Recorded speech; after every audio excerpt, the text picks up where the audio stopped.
Le service de sécurité incendie de la ville de Lévis était du côté du chantier Lévis afin d'effectuer une simulation de sauvetage en espace clos avec une équipe de pompiers de la caserne de Saint-Romuald le 24 avril dernier. Bien que les cas de sauvetage en espace clos soient de plus en plus rares, les pompiers qui détiennent cette expertise doivent prendre part à ces simulations pour maintenir leurs compétences si une telle situation devait se produire.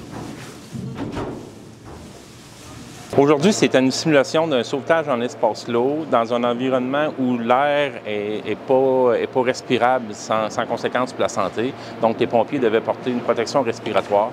Un endroit restreint, un endroit où les pompiers devaient monter et descendre dans des échelles pour extraire une victime qui avait subi un malaise.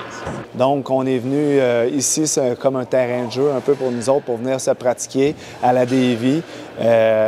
On se pratique dans la grosse maquette, on se donne un type de sauvetage, on vient pratiquer ce type de sauvetage-là, puis on va utiliser le matériel en fonction du type de sauvetage.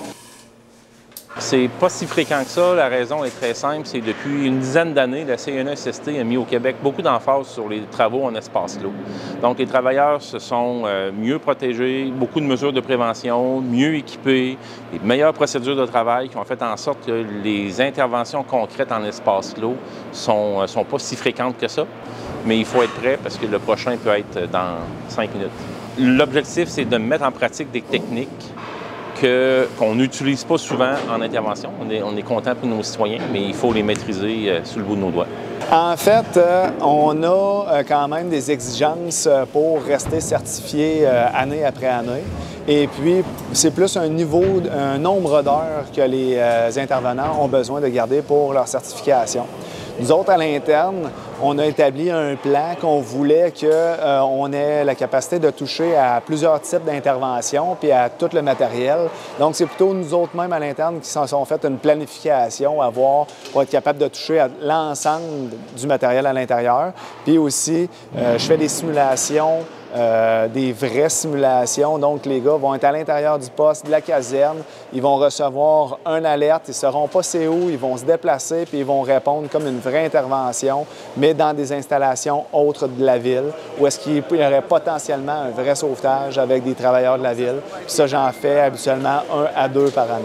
Des sites comme ça, pour faire de la pratique dans un contexte où est-ce que les risques sont nuls, il n'en existe pas beaucoup. On est vraiment chanceux de pouvoir venir faire ça à Davie. Je suis déjà allé dans d'autres grands services qui n'ont pas la chance d'avoir des installations comme ça. Donc, nous autres, on en profite le plus possible.